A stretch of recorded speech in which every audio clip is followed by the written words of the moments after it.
Monsoon सत्र गुरुवार को सत्ता पक्ष और विपक्ष के बीच लगातार जारी टकराव और हंगामे के बीच समाप्त हो गया है। लोकसभा और राज्यसभा की कार्यवाही अनिश्चितकाल के लिए स्थगित कर दी गई है। सत्र के आखिरी दिन भी दोनों सदनों में ज्यादा कामकाज नहीं हो सका। लोकसभा की कार्यवाही शुरू होते ही सदस्यों से राष्ट्रीय गीत वंदे मातरम के सम्मान में खड़े होने की अपील की गई है। गीत के गायन के बाद लोकसभा को अनिश्चितकाल के लिए स्थगित कर दिया। इस तरह पूरे सत्र में जिन मुद्दों को लेकर सरकार और विपक्ष आमने सामने रहे, उन पर कोई व्यापक सहमति नहीं बन सकी। दरअसल इस मॉनसून सत्र का सबसे बड़ा विवाद नीट से जुड़े कथित अनियमितताओं और छात्रों के प्रदर्शन के दौरान पुलिस कार्रवाई को लेकर रहा है। 20 जुलाई को प्रदर्शन कर रहे छात्रों के संसद मार्च के दौरान हुई पुलिस कार्रवाई को लेकर विपक्ष लगातार केंद्रीय गृह मंत्री अमित शाह से सदन में बयान की मांग करता रहा। विपक्ष का आरोप था कि प्रदर्शनकारियों के खिलाफ पुलिस ने जरूरत से ज्यादा बल का इस्तेमाल किया। विपक्ष चाहता था कि गृह मंत्री सदन में आकर बताएं कि कार्रवाई का आदेश किसने दिया, इसके लिए जिम्मेदारी किसकी है।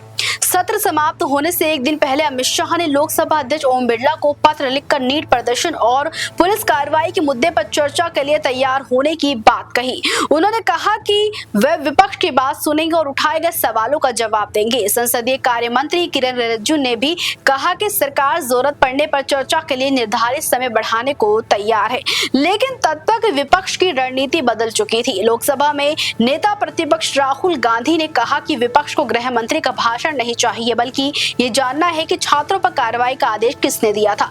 विपक्ष ने गृह मंत्री के जवाबदेही और इस्तीफे की मांग को आगे बढ़ाया। यहीं से विवाद का दूसरा पहलू सामने आता है।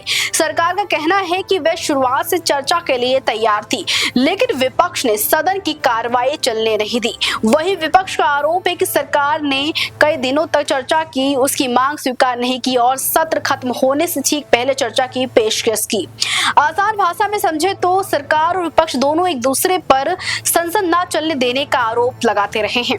नतीजा ये रहा कि जिस मुद्दे पर कई दिनों से गतिरोध बना हुआ था, उस पर सदन में विस्तृत बहस नहीं हो सकी। पूरे सत्र के दौरान नीट प्रदर्शन के अलावा राम मंदिर के चढ़ावे से जुड़े कथित विवाद, दिल्ली में प्रदर्शनकारियों पर पुलिस कार्रवाई और विभिन्न विधेयकों को लेकर भी हंगामा होता रहा। विपक्ष ने आरोप लगाया कि सदन में पर्याप्त चर्चा के बिना कई विधेयक पारित किए गए, जबकि सरकार ने विपक्ष पर लगातार नारेबाजी और कार्रवाई बाधित करने का आरोप लगाया। इसी टकराव का असर आखिरी दिन भी दिखाई दिया और लोकसभा में वंदे मातरम के गायन के बाद सदन को स्थगित कर दिया गया।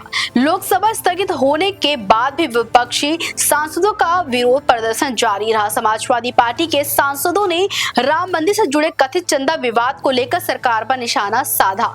सपा सांसद धर्मेंद्र यादव ने कहा कि पार्टी के वरिष्ठ सांसदों ने कनॉट प्लेस स्थित हनुमान मंदिर जाने का फैसला किया है।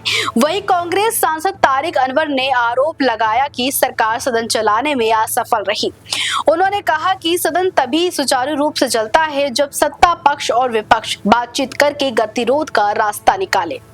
राज्यसभा में भी आखिरी दिन विपक्ष का हंगामा जारी रहा। इसके बावजूद सरकार ने खान और खनिज यानी कि विकास एवं विनिमय संशोधन विधेयक 2026 को पारित करा लिया। विधेयक पर चर्चा के दौरान आरजेडी सांसद मनोज झा ने सरकार की नीतियों पर सवाल उठाए और आरोप लगाया कि इसके जरिए वित्तीय संघवाद प्रभावित हो सकता है। उन्होंने दक्षता के नाम पर केंद्रीकरण को बढ़ावा देने का भी आरोप लगाया।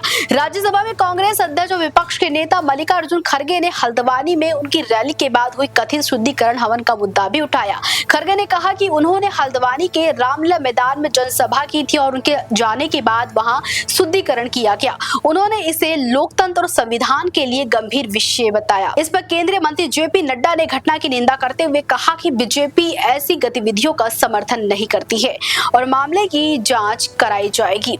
राज्यसभा के सभापति सीपी राधाकृष्णन ने भी सत्र के समापन पर लगातार हो रहे हंगामे पर चिंता जताई। उन्होंने बताया कि राज्यसभा कुल 37 घंटे 49 मिनट चली।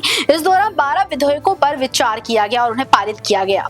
यह संबंधित प्रक्रिया के तहत आगे बढ़ाया गया। उन्होंने कहा कि सांसदों के पास जनता से जुड़े मुद्दे उठाने का अवसर था, लेकिन बार बार होने वाले व्यवधान के कारण उस अवसर पर पूरी तरह से इस्तेमाल नहीं हो सका। उन्होंने संसदीय आचरण और सदन की गरिमा बनाए रखने की जरूरत पर जोर दिया।